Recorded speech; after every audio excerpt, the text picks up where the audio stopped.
الحمد لله نحمده ونستعينه ونستغفره ونؤمن به ونتوكل عليه ونعوذ بالله من شرور أنفسنا ومن سيئات أعمالنا من يهده الله فلا مضل له ومن يضلله فلا هادي له ونشهد أن سيدنا ومولانا محمدا عبده ورسوله أما بعد فأعوذ بالله من الشيطان الرجيم بسم الله الرحمن الرحيم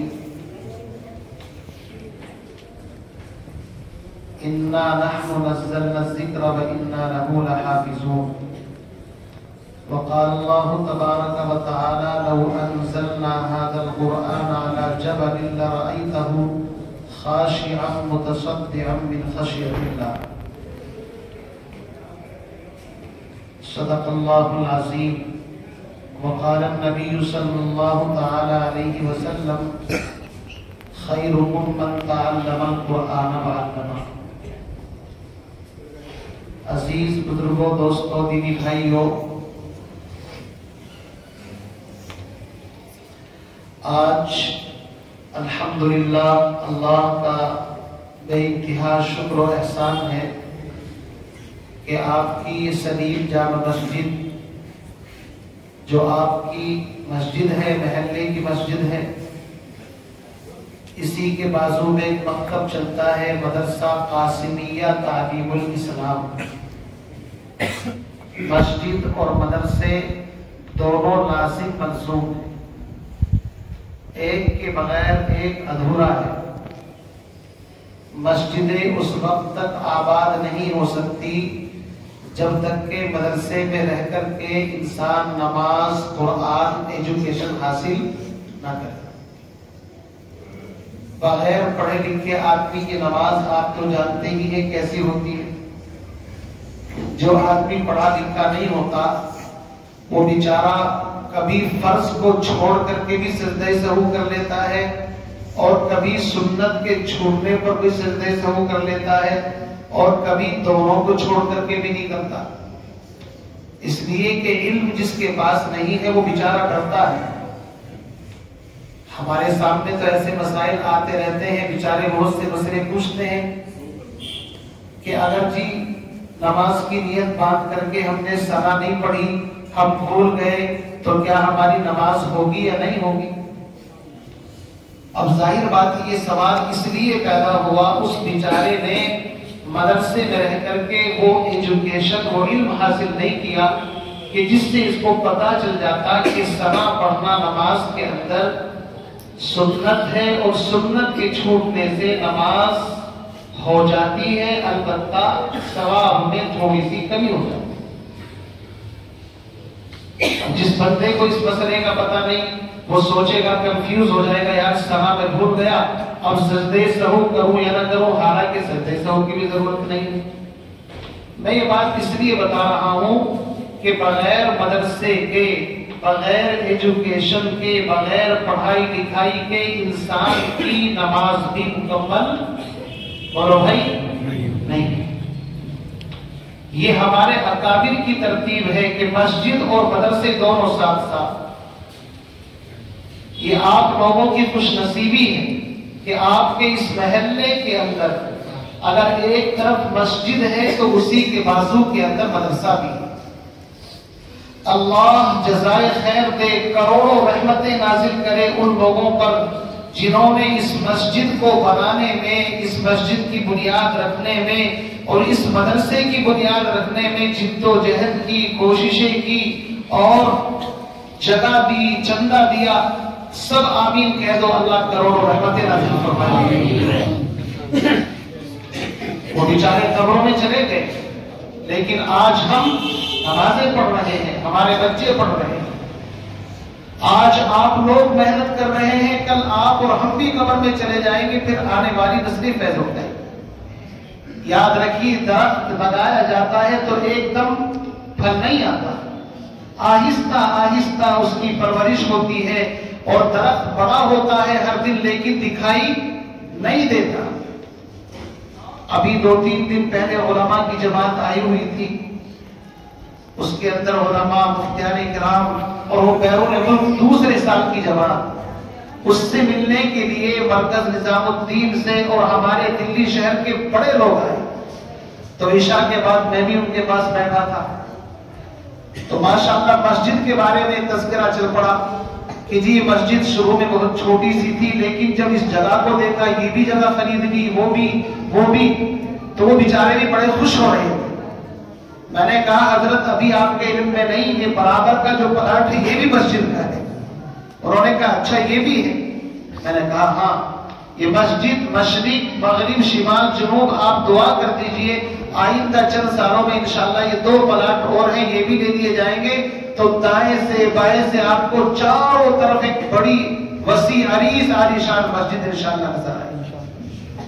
اللہ رب العزت اس مسجد کے اطراف میں جتنے حضرات نماز پڑھتے ہیں، مصلی ہیں، اپنے اس مسجد اور مدرسے سے لگاؤ رکھتے ہیں، اللہ رب العزت سب کو اس کا بہترین جزائے خیر عطا فرمائے۔ میرے عزیز بزرگوں بھائیوں، یہ بچے انہوں نے آپ ہی کے اس مکتب میں مدرسے میں علم حاصل کیا۔ اگر ایک بچہ بھی پڑھ کر کے فارغ ہو جائے تو وہ ہم سب کی نجات کے لیے، ہم سب کے آخرت کے ذخیرے کے لیے کافی ہے۔ لیکن الحمدللہ اس سے پہلے بھی بہت سارے بچوں نے حفظ کیا اور اب بھی حفظ کر رہے ہیں، اور آئندہ بھی انشاءاللہ یہ چشمہ اسی طرح جاری اور ساری رہے۔ میرے بھائیوں، مدرسہ اور مکتب یاد رکھیے، میں صرف مختصر 10 منٹ آپ سے انشاءاللہ گفتگو کروں گا، لیکن آپ توجہ کے ساتھ میری بات کو سنیں۔ جو بات میں کہنے کے لیے جا رہا ہوں اس کو آپ بالکل گہرائی کے ساتھ، انتہائی غور و فکر کے ساتھ سماعت فرمائیں۔ مسجد اور مدرسہ لازم ملزوم ہے، لیکن مسجد سے بھی پہلے مدرسے کا تصور ہے۔ کیوں؟ اس لیے کہ بغیر ایجوکیشن کے، بغیر پڑھے لکھے نماز صحیح نہیں ہو سکتی۔ اللہ رب العزت نے سب سے پہلے عرش پر، آسمانوں پر مدرسے کی بنیاد رکھی۔ آپ سوچ رہے ہوں کہ عرش پر، آسمانوں پر مدرسے کی بنیاد کیسے رکھی؟ اٹھائیے قرآن، سورہ بقرہ، پہلا پارہ ہے قرآن پاک کا۔ اللہ رب العزت نے آسمانوں پر، ابھی زمین پر کسی کو نہیں بھیجا۔ اللہ رب العزت نے حضرت آدم علیہ السلام جو ہم سب کے دادا ہیں، ہمارے بڑے ہیں، حضرت آدم علیہ السلام کو جنت کے اندر پیدا کیا، اور اس کے بعد فرشتوں کو ایک ہی کلاس، ایک ہی درسگاہ، ایک ہی مکتب، ایک ہی مدرسے کے اندر سب کو اکٹھا کر لیا۔ مدرسے میں کیا ہوتا ہے؟ دین سکھایا جاتا ہے؟ نہیں سکھایا جاتا ہے۔ اللہ رب العزت نے فرشتوں سے حضرت آدم علیہ السلام سے سوال کیا، وَعَلَّمَ آدَمَ الْأَسْمَاءَ كُلَّهَا ثُمَّ عَرَضَهُمْ عَلَى الْمَلَائِكَةِ۔ بات دلیل کے ساتھ ہوگی تو سمجھ میں آئے گی۔ اللہ نے مکتب قائم کیا، ایک درسگاہ، ایک ایجوکیشن سینٹر بنایا، اور اس میں فرشتوں کو بھی بٹھایا اور آدم علیہ السلام کو بھی بٹھایا، اور سب سے پہلا سوال اللہ رب العزت نے تمام چیزوں کو ان کے سامنے پیش کیا جو اس کائنات میں، اس زمین پر سامنے آنے والی تھی۔ پھر اللہ نے فرشتوں سے پوچھا، ذرا بتاؤ میں نے تم کو کیا پڑھایا ہے؟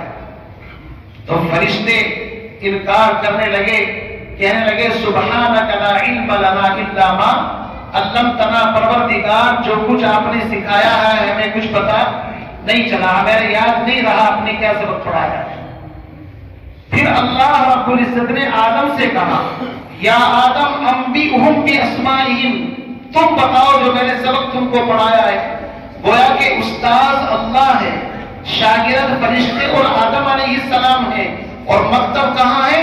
آسمانوں کے اوپر ہے۔ مکتب کہاں ہے؟ آسمانوں کے اوپر۔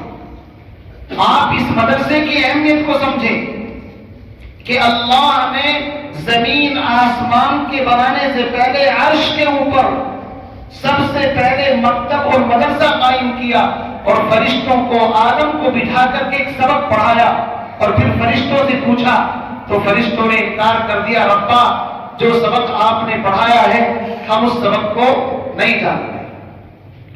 تو اللہ رب العزت نے آدم سے پوچھا، یا آدم انبئہم باسمائہم فلما انبأہم باسمائہم قال الم اقل لکم۔ آدم علیہ السلام نے فٹافٹ بتا دیا یہ فلاں چیز ہے، فلاں چیز ہے۔ اللہ نے کہا کہ اب اس کے سامنے سجدہ کرو۔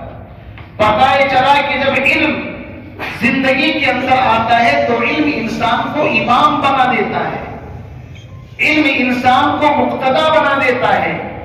فرشتے سوال کر سکتے تھے ربا ہم سجدہ کیوں کریں، لیکن اللہ نے سوال کی گنجائش نہیں چھوڑی۔ اللہ نے کہا کہ آدم امتحان میں پاس ہو گئے اور جو امتحان میں فرسٹ ڈویژن لے کر کے آتا ہے اس کا مقام بلند ہوتا ہے۔ اے فرشتوں تم بتا نہیں سکے اور آدم نے بتا دیا، پتہ یہ چلا کہ آدم کا مقام علم کی وجہ سے بڑا ہے، اس لیے آدم کو سجدہ کرا۔ تو بات سمجھ میں آ گئی مدرسے کا تعلق کہاں ہے؟ مدرسے کا تعلق عرش سے، آسمانوں سے۔ میرے عزیز بزرگوں بھائیوں، پھر یہ مدرسہ وہاں سے منتقل ہوا کہاں؟ غار حرا کے اندر اللہ کا فرشتہ اقرأ باسم ربک الذی خلق قرآن کی آیات لے کر کے آتا ہے۔ گویا کہ آسمانوں سے اب زمین کی طرف منتقل ہوا تو غار حرا کے اندر سب سے پہلی وحی کا نزول ہوا۔ پھر غار حرا سے یہ مدرسہ صفا کی پہاڑی دار ارقم، ایک صحابی ہیں حضرت ارقم، ان کے مکان کے اندر منتقل ہوا۔ وہاں چھپ چھپ کر کے تعلیم دی جاتی ہے۔ تقریباً 37 لوگ مسلمان ہو چکے۔ کتنے؟ 37 37ویں اور 38ویں نمبر پر حضرت امیر حمزہ مسلمان ہوئے۔ اور یہ اسلام کا وہ شیر ہے کہ آپ جانتے ہیں کہ جس کا لقب سید الشہداء ہے۔ 39ویں اور 40ویں نمبر پر حضرت عمر رضی اللہ تعالیٰ نے اسی مدرسے کی وجہ سے مسلمان ہوئے۔ کیسے؟ جب وہاں چھپ چھپ کر کے تعلیم ہو رہی ہے، قرآن پڑھا جا رہا ہے، تو قرآن پڑھتے پڑھتے حالت یہ ہے کہ مشرکین مکہ اندر سے چل رہے ہیں، بھول رہے ہیں کہ کس طرح اس تعلیم کو ختم کر دیا جائے۔ ختم کرنے کی ذمہ داری خطاب کے بیٹے عمر کو دی۔ عمر کہتے ہیں کہ میں آج کام تمام کر دوں گا۔ ننگی تلوار لے کر کے وہاں سے چلے۔ راستے میں ملاقات ایک صحابی سے ہو گئی۔ کہا کہاں جا رہے ہو؟ کہا کہ آج میں اس ایجوکیشن سینٹر، اس دار ارقم جہاں سے قرآن سکھایا جا رہا ہے، ان تمام کو اور نعوذ باللہ جو اس کے بانی ہیں محمد رسول اللہ، آج انہی کو ختم کر دیتا ہوں۔ صحابی نے کہا وہاں کی خبر بعد میں لینا، پہلے اپنے گھر کی خبر پوچھ لو، وہاں کا جو کچھ پتا ہے۔ ٹینشن آ گئی، وہاں کیا ہے؟ کہا تمہاری بہن اور بہنوں ہی خود قرآن پڑھ رہے ہیں، وہ خود مسلمان ہو گئے۔ سبحان اللہ۔ بس وہاں سے فوراً واپس پلٹے کہ پہلے گھر جاتا ہوں۔ گھر پہنچے تو اندر سے قرآن کی آواز دروازے سے باہر سنائی دے رہی تھی۔ عمر نے دروازہ کھٹکھٹایا۔ حضرت عمر کی بہن نے اس صحابی کو جو قرآن سکھا رہے تھے اور اپنے شوہر کو ایک طرف چھپا دیا کہ عمر آ رہا ہے، ارادہ صحیح نہیں۔ دروازہ کھولا، عمر نے کہا کیا ہو رہا تھا؟ اب وہ زمانہ سچائی کا تھا، وہ جھوٹ بولنے والے لوگ نہیں تھے۔ کہا نہیں مجھے بتاؤ کر کیا رہے تھے؟ اس نے کہا ہم رب کا قرآن پڑھ رہے تھے۔ اشہد ان لا الہ الا اللہ و اشہد ان محمد رسول اللہ ہمارے رگ و ریشے کے اندر داخل ہو چکا۔ اتنا سننا تھا، بس زور سے تھپڑ کے لیے ہاتھ بڑھایا تو بہن آگے آ گئی، بہن کو لگا اور اتنا زبردست تماچا لگایا کہ خون بہنے لگا۔ کتابوں میں لکھا ہے حضرت عمر کی بہن نے کہا کہ عمر اگر تو خطاب کا بیٹا ہے تو میں بھی خطاب کی بیٹی ہوں۔ جو خون تیری رگوں کے اندر دوڑتا ہے وہی خون میری رگوں کے اندر بھی ہے. تو مارتے مارتے تھک سکتا ہے لیکن ہمیں اپنے مشن سے نہیں ہٹا سکتا. ہم نے کلمہ پڑھ لیا ہے لا الہ الا اللہ محمد الرسول اللہ, محمد کی غلامی ہم نے اختیار کر لی ہے, اپنے مشن سے ہٹ نہیں سکتے. بہن بولی عمر تو آج ہم کو مار بھی ڈالے, شکنجوں میں کسے یا بوٹیاں کتوں سے رچوا لے, مگر ہم اپنے دین حق سے ہرگز پھر نہیں سکتے. بلندی معرفت کی مل گئی اب گر نہیں سکتے. اتنا سننا تھا. حضرت عمر نے کہا کہ بہن جو تم پڑھ رہی تھی ذرا مجھے بھی تو بتاؤ آخر ہے کیا چیز. اب دیکھیے قرآن کی تعلیم مدرسے کا اثر شروع ہو گیا. بہن نے کہا کہ بھائی جس قرآن کو ہم پڑھتے ہیں وہ قرآن کچھ ادب سکھاتا ہے. ادب یہ ہے لا یمسہ الا المطہرون, ناپاک آدمی اس کو چھو نہیں سکتا. آپ غسل کریں, آپ طہارت حاصل کریں, پھر ہم وہ قرآن تم کو پڑھ کر کے سنائیں گے. اب قرآن کی تعلیم میں اثر کرنا شروع کر دیا. یہ مدرسے کا فیض ہے جو آگے کی طرف منتقل ہوتا ہے. روایت میں آتا ہے غسل کیا, قرآن پاک کی آیات پڑھی, اننی اللہ لا الہ الا انا فاعبدنی, میں ہی اللہ ہوں میرے علاوہ کوئی معبود نہیں. یہ قرآن کی آیت دل کے اندر اپنا اثر کرتی جا رہی ہے. فوراً ہتھیار ڈال دیے اور کہا کہ چلو مجھے بھی محمد عربی کے قدموں میں لے کر کے چلو. آپ دیکھیے اس مدرسے کی برکت. تلوار ہاتھ کے اندر ہے اور دار ارقم کی طرف چل پڑے. ابھی چھپ چھپ کر کے تعلیم ہوتی تھی. حضرت حمزہ نے دروازے کی وہ جو چھری ہوتی ہے اس سے جھانک کر کے دیکھا کہ عمر کے ہاتھ میں ننگی تلوار. کہا گھبرانے کی کوئی بات نہیں, اگر ارادہ صحیح ہے تو ویلکم مرحبا, اور اگر ارادہ غلط ہے تو اسی کی تلوار سے اسی کی گردن اتار دیتا ہے. چونکہ حضرت امیر حمزہ بھی معمولی انسان نہیں, بہادر تھے, جرنیل تھے. لیکن ادھر مدرسے کی برکت سے, قرآن کی برکت سے عمر کی تو دنیا بدل چکی تھی. دروازہ کھولا تو نگاہیں جھکی ہوئی, محمد عربی صلی اللہ علیہ وسلم کے قدموں میں جگہ دی. صحابہ خوش ہو گئے. کہا کل ہی اللہ کے نبی نے دعا مانگی تھی, یا اللہ مکے کی سرزمین پر دو عمر ہیں, ایک خطاب کا بیٹا ہے عمر اور ایک ابو جہل ہشام کا بیٹا, ان دونوں میں سے ایک کو اسلام کی جھولی میں ڈال دے. عمر معلوم ہوتا ہے اللہ کے نبی کی دعا تیرے بارے میں قبول ہو گئی. حضرت عمر اسلام لائے تو صحابہ نے خوشی کے ساتھ نعرہ تکبیر اللہ اکبر بلند کیا. اللہ اکبر کی آواز سن کر کے مکے کی گلیوں کے اندر کوہرام مچ گیا کہ ارے کتنے جلی لوگ ہیں جو ڈر ڈر کے بھی قرآن پڑھتے تھے, لیکن آج ان کی آوازیں اتنی بلند ہو گئی. کہتے ہیں جب حضرت عمر مسلمان ہوئے 40ویں نمبر پر تو آسمانوں میں ان کی خوشیوں کے ڈنکے بجے. آپ اندازہ لگائیے. پھر خطاب کے بیٹے نے اعلان کر دیا یا رسول اللہ اب چھپ کر کے کام نہیں چلے گا. خطاب کا بیٹا مسلمان ہو جائے اور پھر بھی چھپ چھپ کر کے کلمہ پڑھے, نماز پڑھے. اب مکے کی سرزمین کے اندر, خانہ کعبہ کے اندر, حرم کعبہ کے اندر جماعت کے ساتھ نماز پڑھی جائے گی. ایک صف میں امیر حمزہ کھڑے ہوں گے, ایک صف میں عمر خطاب کا بیٹا کھڑا ہوگا, اور جس کی ماں نے دودھ پلایا ہے وہ آئے آ کر کے ٹچ کر کے دکھائے. یہ وہ قرآن کی برکت آپ کو بتا رہا ہوں, مکتب کی برکت سمجھ میں نہیں آتی. پھر یہ دار ارقم سے منتقل ہوا, صحابہ نے ہجرت کی, مسجد نبوی بنی. مسجد نبوی کے اندر صفہ کا ایک چبوترا ہے, آج بھی وہاں پر لوگ قرآن پڑھتے آپ کو نظر آ جائیں گے. جہاں مسجد چلتی ہے مدرسہ ساتھ چلتا ہے, مدرسہ چلتا ہے تو مسجد ساتھ چلتی ہے. میرے بھائیوں مدرسہ ایجوکیشن سینٹر ہے, یاد رکھیے یہاں سے دین پڑھ کر کے انسان کی زندگی کے اندر تبدیلی آتی ہے. بغیر دین کی زندگی میں تبدیلی نہیں آ سکتی. میاں جی نور محمد جھنجانوی رحمت اللہ علیہ, لوہاری ایک قصبہ ہے ہمارے یہاں سے 8 کلومیٹر, تھانے باؤں کے قریب پڑتا ہے. عزیز بزرگوں بھائیوں, شیخ العرب والعجب حاجی امداد اللہ مہاجر مکی رحمت اللہ علیہ, ان کے جو شیخ تھے, استاد تھے, ان کے پیر و مرشد کا انتقال ہو گیا. تو انہوں نے اللہ سے دعا کی اللہ میں کس کے ہاتھ پر بیعت کروں؟ خواب میں جناب رسول اللہ صلی اللہ علیہ وسلم کی زیارت ہوئی، ایک بڑے میاں آدمی بوڑھے، ان کے ہاتھ میں ان کا ہاتھ پکڑا دیا، خواب میں شکل بھی دکھا دی۔ یہ تھانے بون کے اندر رہتے تھے حاجی امداد اللہ خواجہ مکی رحمۃ اللہ علیہ۔ صبح کو بیدار ہوئے پریشان، کس کی شکل دکھائی گئی، کہاں تلاش کروں؟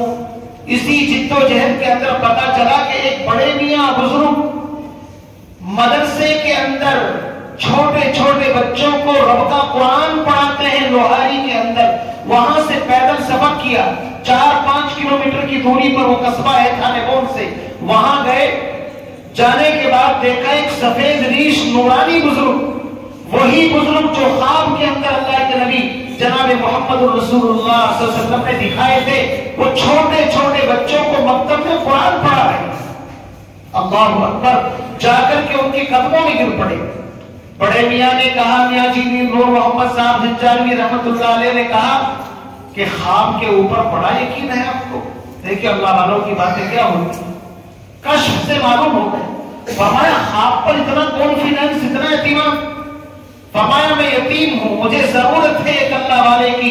اللہ کے نبی نے آپ ہی کی طرف اشارہ کیا ہے۔ میرے عزیز بزرگوں بھائیوں، 30 سال تک میاں جی نور محمد کی کبھی تکبیر اولیٰ فوت نہیں ہوئی، اور اس بندے کا عمل کیا تھا؟ بندے کا عمل یہ تھا، وہ بہت بڑی حدیث کی کتابیں نہیں پڑھاتا تھا، بخاری شریف، ترمذی شریف، فلاں شریف، فلاں شریف نہیں، وہ اللہ کا قرآن چھوٹے چھوٹے بچوں کو مکتب کے اندر اور اپنے اس حجرے کے اندر پڑھاتے تھے۔ آج بھی آپ میرے ساتھ چل کر کے دیکھ سکتے ہیں، اور جو وہاں سے آئے ہوں گے اس حجرے کے اندر سے آج بھی ایک سکون، اطمینان اور ایک عجیب طرح کی خوشبو محسوس ہوتی ہے۔ وجہ یہ ہے کہ جس اللہ کے ولی نے، اتنے بڑے درویش نے جس جگہ پر تہجد پڑھا، قرآن پڑھا، بچوں کو قرآن پڑھایا، وہ جگہ اللہ کے یہاں مقبول ہو جاتی ہے۔ مدرسے میں پڑھانے والوں کو کبھی حقیر مت سمجھنا، خدا کی قسم یہ ولایت کا راستہ ہے۔ کس کا راستہ ہے؟ قطب غوث اور ولایت کا راستہ ہے۔ اے مدرسے میں پڑھنے والوں اور پڑھانے والوں، اپنی حقیقت کو سمجھو۔ آپ کوئی معمولی انسان نہیں، آپ بہت بڑے انسان ہیں، اتنے بڑے انسان ہیں کہ آپ اپنی قیمت کا اندازہ نہیں لگا سکتے۔ دارالعلوم کے شیخ الحدیث ہمارے استاد لگتے ہیں، اب تو انتقال ہو گیا، مولانا مفتی سعید احمد صاحب پالن پوری، بمبئی کے اندر انتقال ہوا۔ جب میں بمبئی شہر کے اندر رہتا تھا تو حضرت کا وہیں پر انتقال ہوا۔ حضرت کی رشتہ داری بھی ہے اور گجرات کے کافی لوگ بمبئی کے اندر رہتے ہیں۔ کرونا کا وقت چلا تھا تو حضرت وہاں پر گئے ہوئے تھے، بمبئی کے اندر ہی انتقال ہوا۔ پوری زندگی دارالعلوم دیوبند کے مدرسے کے اندر پڑھاتے رہے، بخاری شریف تک پڑھائے، میں نے ترمذی شریف حضرت سے پڑھی ہے۔ اپنے وقت کا عظیم انسان، عظیم اسکالر، مفکر، محقق، محدث، اور اس درس کا، حدیث کا درس دینے والا شاید روئے زمین پر چراغ لے کر کے ڈھونڈو تو آپ کو نظر نہیں آئے گا۔ عجیب انداز ہے درس کا، اللہ نے کیا قبولیت عطا فرمائی۔ ان کا بازار، ان کی قبر بمبئی کے اندر ہے۔ حضرت نے وصیت فرمائی تھی، میرا انتقال جہاں ہو جائے میرے جنازے کو منتقل نہیں کرنا ہے، چونکہ مسئلہ یہی ہے جہاں انتقال ہو جائے وہیں پر دفن کرنا۔ ورنہ آپ نے دیکھا ہوگا دہلی میں انتقال ہو گیا، کسی کو دیوبند لے کر کے جا رہے، کسی کو سہارنپور، کسی کو لکھنؤ، ایسا ہوتا ہے۔ کہیں اور انتقال ہو گیا، بھئی یہ مرکز میں رہتے ہیں، ان کو وہیں پر دفن کرنا ہے۔ حضرت نے کہا نہیں، میرا جہاں انتقال ہو وہیں پر۔ میں آپ کو بتاؤں کتنا عظیم انسان، شروع میں حافظ قرآن نہیں تھے حضرت، علم سیکھا، مولوی بنے، مفتی بنے، پھر بعد میں دل کے اندر طرف پیدا ہوئی کہ مجھے قرآن حفظ بھی کرنا چاہیے، قرآن پاک حفظ کرنا شروع کر دیا، خود حافظ قرآن بنے، پھر اپنی بیوی کو قرآن کا حافظ بنایا، اپنی بیوی کو قرآن کا حافظ بنایا۔ حضرت کے 11 بیٹے ہیں اور 3 بیٹی، ان بیٹوں میں سے کچھ بیٹے اللہ کو پیارے بھی ہو گئے۔ حضرت کے یہاں اصول یہ تھا کہ 11 کے 11 بیٹے حافظ قرآن۔ اب اندازہ لگائیے، 11 بیٹے اور 11 کے 11 حافظ قرآن۔ کی شادی کر دی جاتی، اگر ان کی بیوی حافظ قرآن نہیں تو 3 سال تک ذمہ داری تھی کہ ان سے گھر کا کوئی کام نہیں لینا ہے، نہ کپڑے دھلوانے ہیں، نہ کوئی اور کام لینا ہے، بس ان کو قرآن ہی پڑھنا ہے۔ آپ اندازہ لگائیں، جن بیٹوں کی شادی کرتے تو وہ ساری بہو اپنی ساس سے یعنی مفتی صاحب کی اہلیہ سے قرآن سیکھتی تھی، لہذا گھر کا ہر وقت قرآن پاک کا حافظ جس کا ہو تو آپ اندازہ لگائیے کتنی رحمتوں کا نزول اس گھر کے اندر۔ اور یہ کوئی لمبی چوڑی بات نہیں، یہ تو ہمارے سامنے کی بات ہے، ہمارے استاد ہیں، ہم نے پڑھایا، ابھی 2-4 سال پہلے ان کے حضرت کا انتقال ہوا۔ میرے عزیز بزرگوں بھائیوں، کہنے کا مقصد یہ ہے قرآن پاک کی اہمیت کو سمجھیں، مکاتب کی اہمیت کو سمجھیں، علماء کی اہمیت کو سمجھیں۔ حاجی امداد اللہ مہاجر مکی رحمۃ اللہ علیہ فرمایا کرتے تھے کہ مجھے اپنے کسی عمل پر نجات کی امید نہیں، لیکن رب سے امید کرتا ہوں کہ ہم نے ہندوستان کے گاؤں شہروں میں جو مکاتب قائم کیے ہیں، مدارس کا جال بچھایا ہے، امید کرتا ہوں اللہ اس کی برکت سے ہماری بخشش فرمائے۔ اس لیے میرے عزیز بزرگوں بھائیوں، ان بچوں نے آپ ہی کے اس مدرسے اور مکتب قاسمیہ تعلیم الاسلام جو آپ کی مسجد کے برابر میں ہے، آپ ہی کی مسجد کے تابع ہو کر کے چلتا ہے، یہی رہ کر کے اس بچے نے ناظرہ قرآن پاک پڑھا ہے اور ان دونوں بچوں نے ماشاءاللہ قرآن پاک حفظ کیا۔ ان میں سے ایک ہمارے صاحبزادے محمد تابش سلمہ حافظ محمد تابش اور دوسرے حافظ محمد علی رضا، یہ بچہ بلکہ یتیم ہے۔ اگر آپ دیکھیں آج اس کے والد کی قبر کو کتنا سکون مل رہا ہو، کتنی رحمتوں کا نزول ہو رہا ہوگا، اس لیے کہ جس کا بچہ قرآن کا حافظ بن جائے اس کے لیے تو جنت ایک باغ ایک گارڈن تیار ہو گیا اس کے لیے۔ تو حدیث کے اندر آتا ہے کہ جس نے قرآن پڑھا اللہ اس کے والدین کو جنت میں ایسا تاج پہنائیں گے جس کی چمک 14ویں رات کے چاند سے بھی زیادہ روشن اور منور ہوگی۔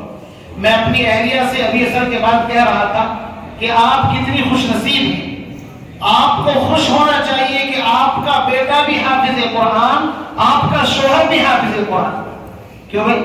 جب میں حافظ قرآن ہوں تو بیوی ہے تو میری فضیلت بھی اس کو حاصل ہو۔